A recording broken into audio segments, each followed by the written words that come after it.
ہماری معاشرتی ذمہ داری ہے کہ ہم مل کر معیشت میں اپنا کردار ادا کریں۔ ہمیں کبھی امید کا دامن نہیں چھوڑنا چاہیے۔ امن اور خوشحالی کے راستے پر گامزن رہنا ہی استقامت ہے۔ مدنی پروجیکٹس عوام کی ترقی کا زینہ ہے، یہ کہنا ہے army chief general Asim Munir کا۔ پاکستان منرل سمٹ سے خطاب کرتے ہوئے آرمی چیف نے کہا کہ حکومت پاکستان نے تمام اداروں کے ساتھ مل کر SIFC کا قیام یقینی بنایا۔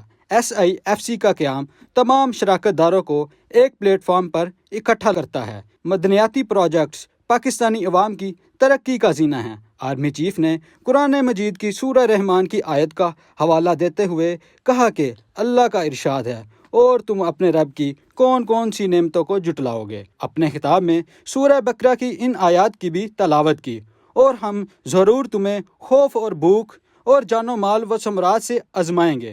ان پر مصیبت پڑے تو کہتے ہیں بے شک ہم اللہ کی طرف سے ہیں اور اسی کی طرف لوٹ کر جانا ہے۔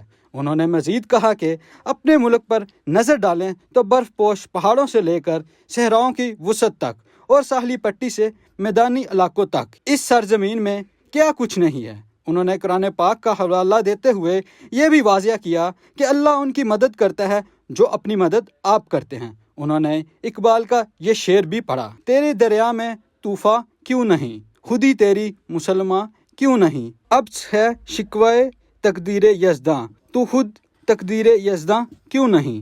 آرمی چیف نے بیرک گولڈ کے CEO اور پریزیڈنٹ مارک برسٹو، سعودی مائننگ منسٹر انجینئر خالد بن صالح اور دیگر سرمایہ داروں کا شکریہ بھی ادا کیا۔ آرمی چیف نے کہا کہ ہماری سرزمین بہت سے معدنیات سے مزین ہے، اس لیے بیرونی سرمایہ کاروں کو دعوت دیتے ہیں کہ پاکستان میں چھپے خزانوں کی دریافت کریں۔ منرل سمٹ ملکی و غیر ملکی سرمایہ کاروں کے لیے آسان کاروبار کے نئے اصول وضع کرتا ہے۔ ایسے سرمایہ کارانہ نظام کو یقینی بنائیں گے کہ آسان شرائط ہوں اور غیر ضروری التواء سے بچا جا سکے۔ آرمی چیف کے مطابق پاکستان میں کان کنی کے وسیع تر مواقع ہیں جو کہ مشترکہ کاوشوں سے عمل پذیر لائے جائیں گے۔